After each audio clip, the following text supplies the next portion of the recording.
আজকে একটা নতুন রেসিপি দেখাবো, আমুল পনির।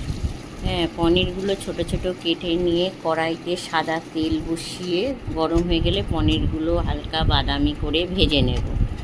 এদিকে একটা পাত্রের মধ্যে, বাটির মধ্যে আমুল দুধ নিয়ে নিয়েছি। উষ্ণ গরম জল করে ওই দুধটা ভালো করে গুলে নিয়ে তারপরে কড়ার মধ্যে আরেকটু আবার সাদা তেল দিয়ে দেবো। দিয়ে ওর মধ্যে একটু গরম হয়ে গেলে দারচিনি, লবঙ্গ, এলাচ, সাদা জিরে, তেজপাতা, ওটাকে একটু বাদামি কালার হয়ে গেলে সামান্য একটু চিনি দেবো। চিনিটা নাও দিতে পারে। আর এর মধ্যে কাঁচা লঙ্কা, আদা, একটা কাঁচা লঙ্কা দিচ্ছি, বেশি পনিতে ঝাল ভালো লাগে না।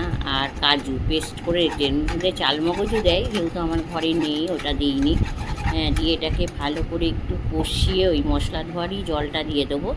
দিয়ে ওটাকে আবার একটু হয়ে গেলেই পনির দিয়ে দেবো। পনিরটা দেওয়ার পর একটু নেড়ে চেড়ে একটু সামান্য ফুটে গেলে ওই আমুল দুধ গোলাটা দিয়ে দেবো। দেওয়ার পর আরেকটু ফুটে যাবে। ফুটে যাওয়ার পরে আমি একটু এলাচ আর লবঙ্গ এগুলো গুঁড়ো করা আছে, গরম মশলাটা দিয়ে দেবো। দিয়ে এবার আমাদের